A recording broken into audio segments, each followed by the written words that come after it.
SBA loans are great until they aren't big enough for the deal you want. This is a blueprint for buying a larger business, and we're going to use a deal that we're working on right now as an example. I've tweaked the numbers a bit to preserve confidentiality, but imagine that you found a business that has $4 million of EBITDA, and the purchase price is $12 million cash at close, plus a $3 million earnout tied to continued revenue growth over the next 2 years, basically continuing the historical growth of the business. On a transaction like this, a non-SBA lender will probably finance up to $8 million with debt, or 2 turns of EBITDA, meaning you'll need to raise $4 million of equity. And this is great because an SBA loan is capped at $5 million.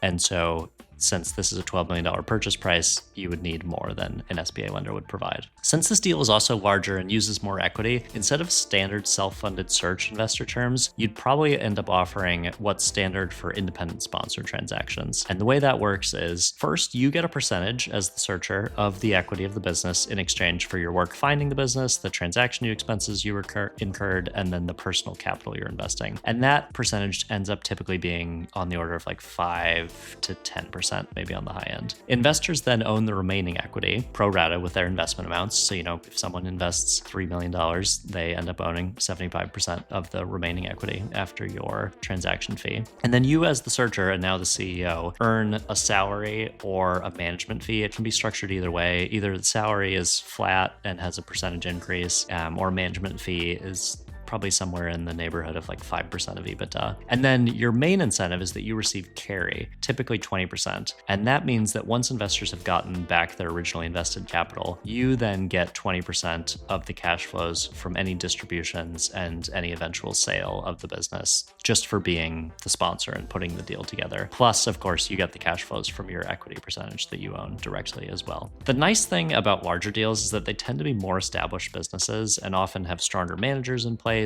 deeper track records, more products, and more customers, longer-standing customer relationships. And sometimes they actually don't require you to have to personally guarantee the debt. If you are looking at or under LOI for a larger business, maybe $1 million to $4 million of EBITDA, we'd love to chat. We can invest $2 million plus in a transaction if it's highly compelling, and we're here to support you from diligence through close and beyond.